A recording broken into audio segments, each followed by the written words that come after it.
Ok, seja bem-vindo mais uma vez ao nosso canal. Meu nome é Pimentel Filho. Se você está vendo esse vídeo e ainda não é inscrito no nosso canal, já se inscreve no canal, deixa aquele joinha e compartilha com a galera, porque isso é muito importante para fazer o nosso canal crescer e alcançar cada vez mais guerreiros e guerreiras que sentem ser colegas da PRF. Então, pessoal, hoje aqui tratando de assuntos sobre legislação de trânsito, tá? Você que está inscrito no canal, que acompanha nossos vídeos, sabe que resolvemos questões sobre matemática, raciocínio lógico e também sobre legislação de trânsito, tá? Então muita gente aí nessa reta final tem pedido para a gente dar uma explicação explanada sobre as resoluções do CONTRAN. Pô, Pimentel, você é PRF, então dá uma ajuda aí para a gente aí, resolve algumas questões sobre resoluções do CONTRAN. Beleza, eu vou resolver questões sobre as resoluções do CONTRAN, mas antes é preciso que a gente conheça essas resoluções, tá? Então as resoluções, elas diferem um pouco do estudo do CTB, porque ela é uma parte mais específica, ela é uma parte um pouco mais técnica e muitas vezes até desconhecida do público em geral, porque o objetivo dela muitas vezes não é alcançar o público em geral, mas um público específico, tá certo? É o caso aqui da resolução número 04/98. Ela não está na sua forma original, tá? Ela é do ano de 1998, mas ela já sofreu diversas modificações, modificações essas que vieram de outras resoluções, tá? Que modificaram a resolução 04/98. E do que trata a resolução 04/98? Então tá aqui, ó. Dispõe sobre o trânsito de veículos novos, nacionais ou importados, antes do registro e licenciamento. Então veja que trata dos veículos novos, nacionais ou importados, antes do registro e licenciamento, ou seja, os veículos novos. E também os veículos usados incompletos, nacionais ou importados, antes da transferência, tá certo? Então vamos aqui nos artigos aqui dessa resolução entender o que ela quer dizer com isso daqui, tá certo? Então, olha só, pessoal, ela considera três coisas principais, tá? Primeiro, considerando que o veículo novo terá de ser registrado e licenciado no município de domicílio ou residência do adquirente, ou seja, você pode comprar, por exemplo, um veículo lá no estado de São Paulo, cidade de São Paulo, estado de São Paulo, tá? E você mora lá em Fortaleza, no estado do Ceará. Então, a resolução ela considera essas dimensões geográficas do Brasil. Você pode comprar o veículo em estado e morar em outro. E lembrando que o registro e licenciamento deverá ser feito no município de domicílio ou residência do adquirente, ou seja, de quem comprou este veículo, beleza? Considerando que o concessionário ou revendedor autorizado pela indústria fabricante do veículo poderá ser o primeiro adquirente.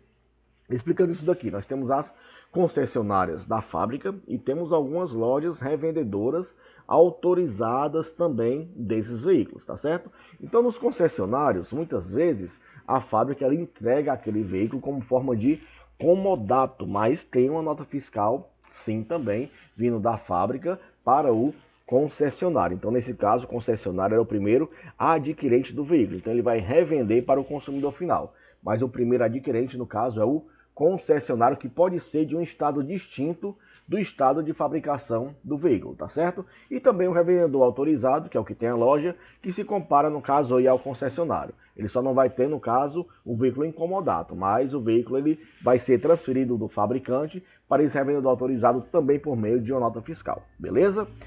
Considerando a convivência de ordem econômica para adquirente nos deslocamentos do veículo. Então isso aqui é uma resolução que trata mais da questão de ordem econômica. Você vai ver que a gente vai falar muito aqui de nota fiscal, tá? É o documento que a gente tem por enquanto, uma vez que o veículo ainda não está licenciado, não está registrado e nem licenciado. Então o documento que ele vai te apresentar é uma autorização, tá? Uma autorização especial e a nota fiscal do veículo. Então olha só o que fala o artigo 1º desta resolução. Fala o seguinte, né?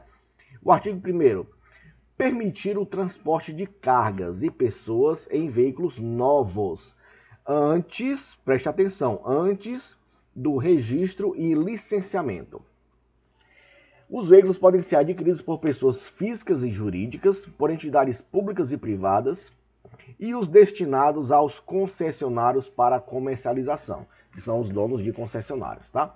Desde que portem a autorização especial segundo o modelo constante no anexo 1. Então, no final da resolução, se você tiver curiosidade, eu acho que você não vai cair na tua prova, tá?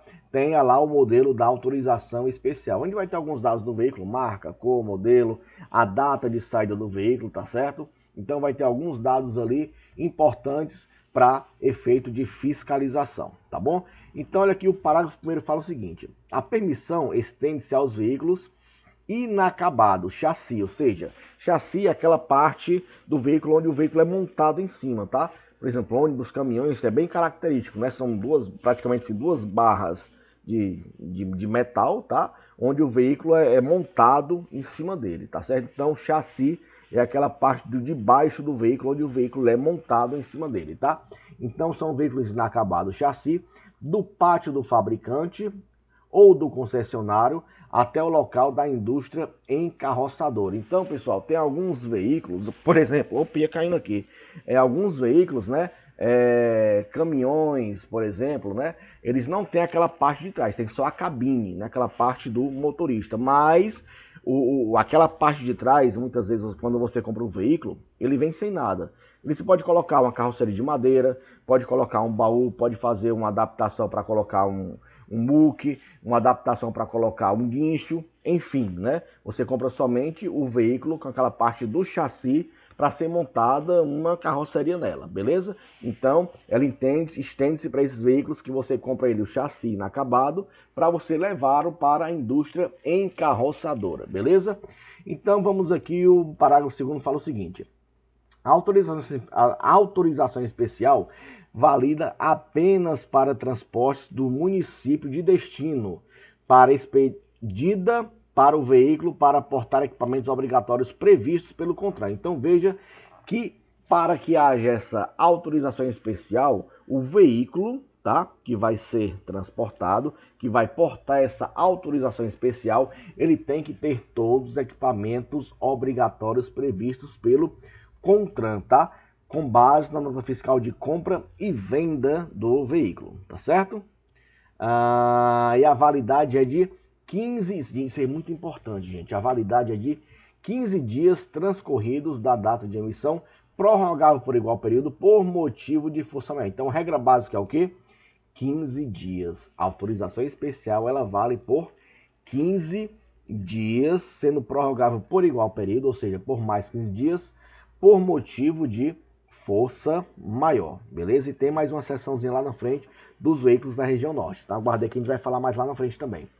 Pessoal, o parágrafo 3º fala o seguinte: a autorização especial será impressa em 3 vias, é muito importante esse dado também, serão 3 vias, tá? Dos quais a primeira e a segunda serão colocadas respectivamente no vidro dianteiro para-brisa e no vidro traseiro, tá certo? E a terceira arquivada na repartição expedidora. Então, a autorizaçãozinha, ela vem pregada no vidro dianteiro, vem pregada no vidro traseiro e a terceira é arquivada na repartição de trânsito que expediu esta autorização, beleza?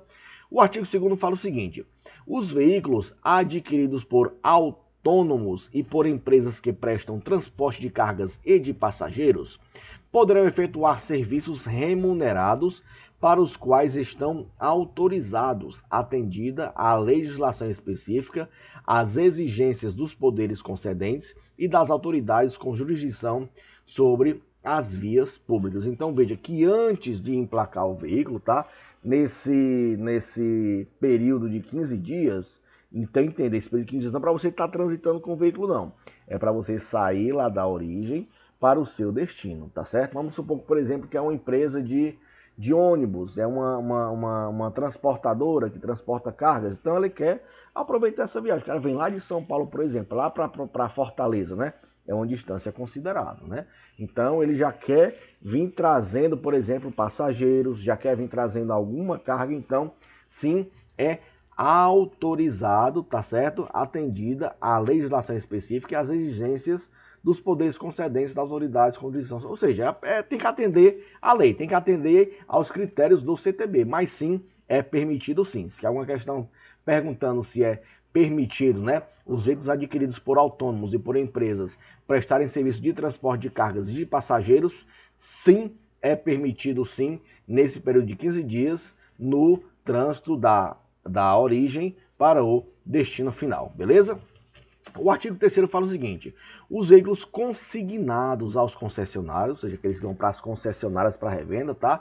Para comercialização, e os veículos adquiridos por pessoas físicas, entidades privadas e públicas, e a serem licenciados nas categorias particular e oficial, somente poderão transportar suas cargas e pessoas que tenham vínculo empregatício com o mesmo, tá certo? Então, esses veículos que vão para as concessionárias, tá certo? Vão para a comercialização, e os adquiridos por pessoas físicas e pessoas jurídicas, eles somente podem transportar cargas e pessoas que tenham vínculo empregatício com os mesmos, beleza? Ou seja, os empregados dessas empresas ou cargas da própria empresa.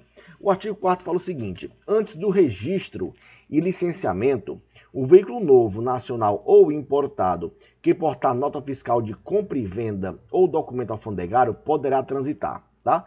Então vou baixar aqui, esses que estão anulados aqui, é porque foram revogados por outras resoluções, tá certo? Então vamos aqui ao que interessa, pronto, tá aqui. Então eles poderão transitar do pátio da fábrica da indústria encarroçadora ou concessionária e do posto alfandegário, no caso do veículo importado, tá? Ao órgão de trânsito do município de destino, nos 15 dias, esse prazo é importantíssimo, os 15 dias consecutivos à data de carimbo de saída do veículo, constante da nota fiscal e do documento alfandegário correspondente. Então veja que não é da emissão da nota fiscal, é da saída da nota fiscal, tá? Então vai ter um carimbo lá de saída, é daquela data, contando 15 dias, não são 15 dias úteis não, 15 dias consecutivos, tá? Então presta bastante atenção nesses detalhes aqui, são 15 dias consecutivos. Lembrando que não é para o cara estar transitando, o cara ir para a praia, o cara viajar. Não, ele vai sair do pátio da fábrica, tá certo? Ou do posto alfandegário até o órgão de trânsito do município de destino no prazo de 15 dias consecutivos. Muita gente me faz essa pergunta: cara, eu comprei um carro, não emplaquei, eu posso viajar para visitar meu pai? Não, você não pode, tá certo? Essa autorização que você tem é somente para você sair lá da fábrica, da indústria encarroçadora ou da concessionária para o órgão onde o veículo será registrado, beleza? Tranquilo? E aqui fala o seguinte: do pátio da fábrica, da indústria encarroçadora ou concessionária, ao local onde vai ser embarcado como carga por qualquer meio de transporte. Então essa autorização também vale, tá certo?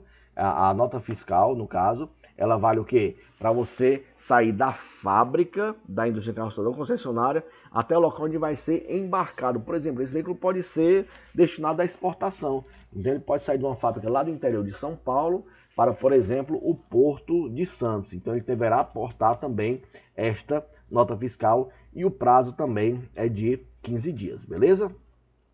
Do local de carga, as concessionárias ou indústrias encarroçadoras. Como eu já falei, muitas vezes o veículo ele está inacabado, ele é vendido para um determinado local, ele vai embarcado. Então aquele veículo ele vai desembarcar e ele pode ir rodando até a indústria encarroçadora com esta autorização especial e a nota fiscal, beleza? O quarto fala o seguinte: de um a outro estabelecimento da mesma montadora, encarroçadora ou concessionária ou pessoa jurídica interligada. Muitas vezes, né, tem a fábrica, uma pessoa jurídica só, o mesmo CNPJ, a mesma empresa, por exemplo, a empresa uma montadora da GM, por exemplo, né, ela monta o veículo em um local e vai encarroçar, colocar a carroceria em outra empresa, em outro estabelecimento da mesma empresa, do mesmo CNPJ, mas ficam, por exemplo, em bairros diferentes, tá? Então, com a nota fiscal, ela também vai poder fazer esse trajeto, beleza? Parágrafo 1º fala o seguinte: no caso do veículo novo comprado diretamente pelo comprador por meio eletrônico, o prazo de que trata o inciso 1 será contado a partir da data efetiva de entrega do veículo ao proprietário, beleza? Então, olha só, muitas vezes eu posso comprar o veículo aqui pela internet, tá? O veículo foi embarcado lá no caminhão cegonha, chegou lá na minha residência, tá? Então, a data que vai contar é a data efetiva de entrega do veículo ao proprietário. Então, dali eu tenho os 15 dias consecutivos para proceder ao registro e ao licenciamento do veículo, tá? No caso do veículo novo doado por órgãos ou entidades governamentais, o município de destino de que trata o inciso 1 será constante no instrumento de doação, cuja cópia deverá acompanhar o veículo durante o trajeto. Então, no caso, os veículos que... é a mesma coisa. No caso, o veículo vai ser saído lá da fábrica e vai para um órgão, uma entidade aí para a qual ele foi doado, tá? Então, no caso, ele vai ter que acompanhar esse documento de doação, mas a regra é a mesma, são os mesmos 15 dias, tá certo? E o parágrafo 3º aqui fala o seguinte: equiparam-se as indústrias carroçadoras às empresas responsáveis pela instalação de equipamentos destinados à transformação de veículos em ambulâncias, veículos policiais e demais veículos de emergência, tá? Então, por exemplo, as viaturas da PRF são veículos comuns, né? Nós temos aí a Trailblazer, temos Frontier, nós temos a picape Ranger, tá? Então são veículos comuns, o igualzinho que sai da concessionária. A diferença é que os veículos são transformados em viaturas policiais. Então alguns equipamentos são instalados nele. Tem a sirene, tem o rádio, coloca ali o para-brisa blindado, enfim, alguns equipamentos para transformá-lo em viatura policial, a própria pintura em si, tá? Então equipara-se as indústrias encarroçadoras, as empresas responsáveis pela instalação desse equipamento. Ele não vai colocar uma carroceria, porque o veículo já está completo, está finalizado, mas para efeito de legislação, equipara sim a indústria encarroçadora, beleza?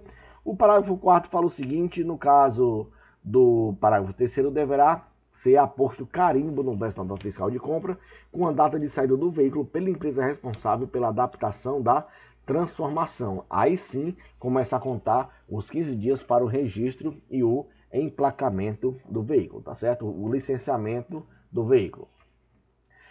Parágrafo 5º. No caso de estados da região norte do país, o prazo que trata o inciso 1 será de 30 dias consecutivos. Então, somente para os estados da região norte, o prazo não é de 15 dias, é sim de 30 dias consecutivos, tá certo?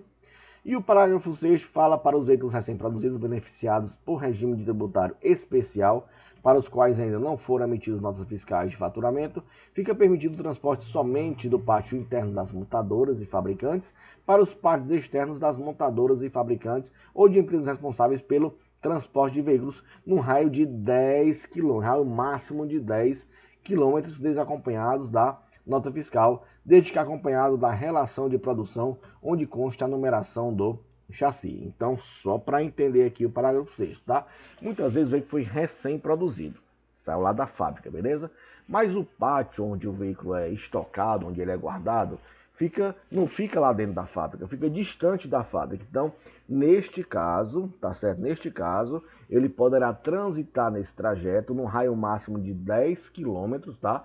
Para ser lá guardado, sem nota fiscal. Só que ele tem que estar acompanhado do quê? Da relação de produção, de consta a numeração do chassi. Aí você vai ver assim a data. Esse carro foi fabricado hoje, vai lá no chassi. Realmente aqui pela relação do fabricante, tá aqui que esse veículo desse chassi foi fabricado hoje, então ele pode transitar em até 10 km para chegar lá ao seu destino final lá, fica lá guardadinho no pátio onde ele vai ser estocado, beleza?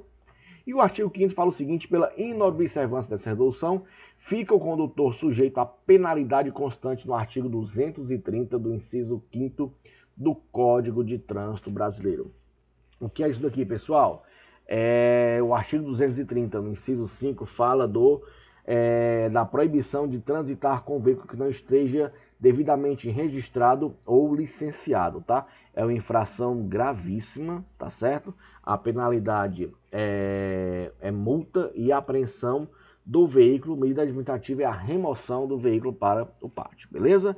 Então, pessoal, a gente desmistificou aqui a resolução número 4/98 para vocês, e nos próximos vídeos a gente vai resolver algumas questões referentes à resolução 04/98, tá? Então, só lembrando da atualização dessa resolução, porque elas mudam muito, tá? Hoje, a data de hoje é 1/3/2021. Então, esta resolução está atualizada pelo menos até a data de hoje, 1/3/2021, tá? Lembrando aí que nós estamos aí a menos de 30 dias para a tua prova. Então, bora lá, vamos estudar que vai dar certo, hein? Valeu, galera, até a próxima, se Deus quiser. Tchau!